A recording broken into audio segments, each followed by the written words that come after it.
안녕하세요. 법 알려주는 부엉이 슈입니다. 느닷없이 민사소송을 당하면 어떻게 해야 할까요? 갑자기 집으로 소장이 송달되었다면 난데없이 법원에서 온 서류에 적잖이 당황하실 수 있습니다. 이때 소송을 당한 피고의 입장에서 민사소송법상 가장 먼저 해야 할 일은 무엇인지 살펴보겠습니다.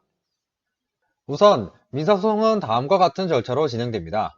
원고가 소장을 법원에 제출하면 법원에서 이를 피고에게 송달해 줍니다. 그리고 피고는 소장을 보고 답변서를 제출하거나 제출 안 할 수 있는데 제출 안 한다면 원고가 제기한 내용을 모두 인정한다는 뜻이 됩니다. 반면에 원고의 주장을 부인하면서 답변서를 제출한다면 법원에서 변론기일을 선정하여 줍니다. 이때 법원에 출석하여서 공방을 하시면 됩니다. 원고의 주장을 모두 인정한다면 답변서를 제출할 필요가 없으니 더 이상 영상은 안 보셔도 됩니다. 만약 원고의 주장을 인정하지 않는다면 소장을 송달받은 경우 다음과 같은 조치를 하셔야 합니다. 먼저 변호사의 조력을 구합니다. 소장은 법률 용어로 구성되어 있습니다. 그리고 어떻게 대응하실지 법적 조언이 필요하실 겁니다. 무턱대고 혼자 있다간 법원에서 받아들여지지 않을 수 있습니다. 30일 이내에 답변서를 제출해야 합니다. 그리고 그 답변서에는 원고가 제출한 소장의 청구 취지에 대한 답변과 청구 원인에 대한 구체적인 진술을 적어야 합니다. 여기서 변호사의 조력을 구하는 것은 선택사항입니다.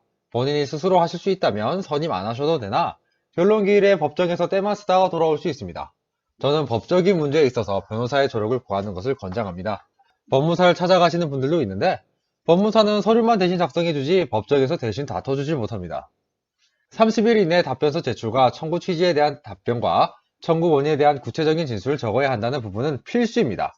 변호사를 선임하지 않았더라도 원고의 주장과 다투고자 한다면 이 부분은 꼭 작성하셔서 제출하셔야 합니다. 만약 답변서를 제출하지 않은 경우를 살펴보겠습니다. 먼저 민사소송법 제256조는 답변서의 제출 의무를 규정하고 있습니다. 피고가 원고의 청구를 다투는 경우에는 소장의 부본을 송달받은 날부터 30일 이내에 답변서를 제출해야 합니다. 만약 제출하지 않는다면 민사소송법 제257조에 의해 자백한 것으로 보고 변론 없이 판결할 수 있습니다. 이를 자백간주 무변론 판결이라고 합니다. 원고의 입장에서는 가장 좋은 시나리오입니다. 법원에 갈 필요도 없이 판결이 선고되니 말이죠. 구체적인 답변서 내용에 앞서 민사소송의 공격 방어에 대해 알아보겠습니다. 민사소송은 원고와 피고의 싸움입니다. 원고가 피고에게 청구라는 공격을 하면 피고는 이를 항변이라는 방어를 하고 원고는 이에 대해 재항변하며 피고는 이를 또 재항변하여 방어하는 방식입니다. 청구의 예시에는 대여금 반환 청구, 이자금 지급 청구 등이 있을 수 있습니다. 반면에 이에 대한 항변으로는 변제, 무효, 소멸시효 완성 등이 있을 수 있습니다. 무효는 예전 영상 중 이자 제한법 위반과 같이 법 위반에 의해 당연히 무효가 되는 경우를 포함합니다. 그렇다면 답변서는 어떻게 작성해야 할까요? 답변서 양식은 다음과 같습니다. 사건 번호, 재판부, 원고와 피고의 인적사항을 기재하고 청구 취지에 대한 답변, 청구 원인에 대한 답변 등을 적습니다. 여기서 중요한 것은 청구 취지에 대한 답변과 청구 원인에 대한 답변입니다. 청구 취지에 대한 답변입니다. 만약 원고의 청구를 모두 받아들일 수 없다면 다음과 같이 기재하시면 됩니다. 1. 원고의 청구를 기각한다. 2. 소송 비용은 원고의 부담으로 한다. 라는 판결을 구합니다. 원고의 청구가 부당하다면 여기서 쓰인 소송 비용도 피고가 낼 필요는 없겠죠.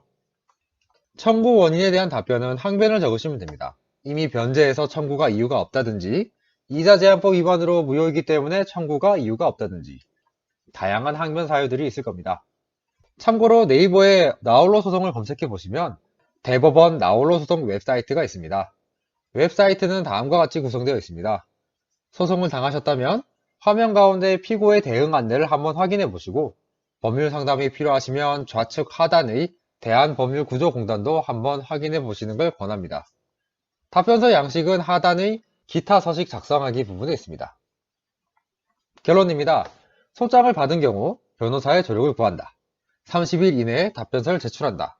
청구 취지에 대한 답변과 청구 원인에 대한 구체적인 진술을 적는다. 자백간주로 무변론 판결 종결되지 원하지 않는다면 꼭 잊지 마세요. 간단한 사건이라도 법적 분쟁에 휘말렸을 땐 변호사의 조력을 구하는 것을 권합니다. 도움이 되셨다면 구독, 좋아요 부탁드립니다.